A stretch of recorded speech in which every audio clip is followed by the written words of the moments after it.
Hi, this is ABBAS HUSSAIN from Behind the Gloves, and I'm here with WBA lightweight champion Anthony Crolla. Anthony, your title, world title defenses don't get any weaker. You keep building up. You had Barroso, you had Perez, now you've got one of the main men in the lightweight division in Linares. Why did you pick him, and what was the thought process behind that? So I wanted you look at those belts that was on the table earlier. The greatest prize in the sport. I got the chance, the opportunity to fight for them against a great fighter. If I turn that down, I'm in the wrong sport. People said you could have a voluntary at its style, which would probably, to make you look good. But no, that's not what I'm interested in. I'm interested in these big challenges, these big nights, and it's a great opportunity that's been handed to me. I mean, I've worked hard for it, but I plan on taking it. I think I spoke to you after the Perez win, and then you wanted Linares. At that point, after the win, you said, I want Linares. What have you seen in Linares that has talked you towards him? I just think he's a great fighter. I think he's a great fighter, and but I do believe there is, everyone makes mistakes, no man's invincible. But I believe there's vulnerabilities in his work, which can happen sometimes if you make him miss and make him pay. And I'm confident that's what I've got to do Saturday night. I've got to be at my best. But like I say, I've had the best camp, in the best shape of my career, physically and mentally, which it should be for the amount of notice I've had for such a big fight, but it is. And I can't wait for Saturday to come around now.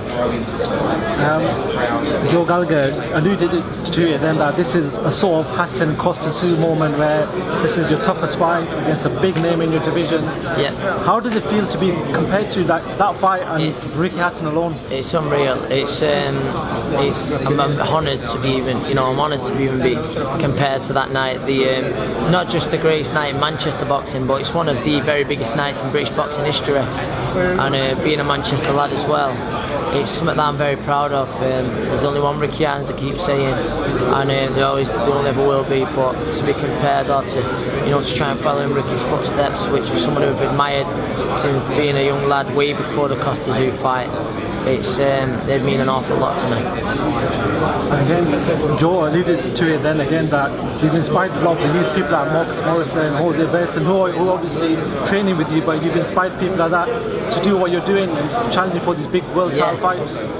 Honestly, it means a lot when there's fighters who want to get on the bill that I'm topping. It's a bit weird for me. Like I say, I remember starting off, and I'm not comparing myself in any way, but I made my pro debut on Joe Calzaghe's undercard and stuff like that, and I dreamed of being on the big fights, and it was like the Amir Khan or what's got on his undercards, and so for young lads to want to get on the undercards of my fights on the bill, it's a real nice feeling. I just want to move away from this fight just for 1 minute. Liam Smith fought out in Dallas against Canelo. What did you make of his performance on the night? I thought Liam fought a future Hall of Famer, a very special fighter, and he come up short. However, he gave a very good account of himself, and I was certainly proud of him as a mate, not just a gym mate. I was proud of him as a mate, and he gave a great account of himself, and everyone was proud of him. He just fought a fighter who was just too good for him, and he'd be too good for so many other top fighters, but he proved that he belonged on that level, at that level.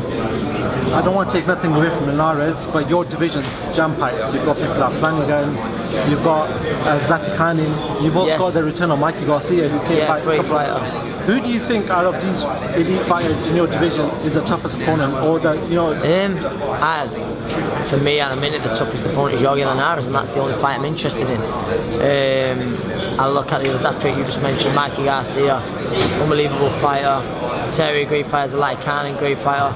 Or listen, I'd sit down and I'd study them, come through Linares, and then which you'd have to ask me then, and I'd watch it stylistically, and I'd be able to give a better assessment. But the only person I'm interested in at the minute is Jorge Linares. So we know Saturday night Manchester's going to be booming with United fans, with City fans, just with Manchester United as a whole. What do you want to say to the people that come to the arena or watch you on Sky Sports? Just a massive thank you. I appreciate your support. Your support is what lifts me, and that's the truth, and I'm doing it for that, to repay them for their support. I want to give them a night to remember. Anthony, thank you very much. Talk to Dan about See you in a bit, mate. So Bye-bye. make sure you download the Behind the Gloves app. It's free, and it features really cool stuff like a fight calendar that reminds you of all the upcoming fights, and it allows for you to, with one click, to remind yourself directly to your phone. And it also features 24/7 breaking news that's going on in boxing. So make sure you guys go ahead and do that and subscribe to this channel.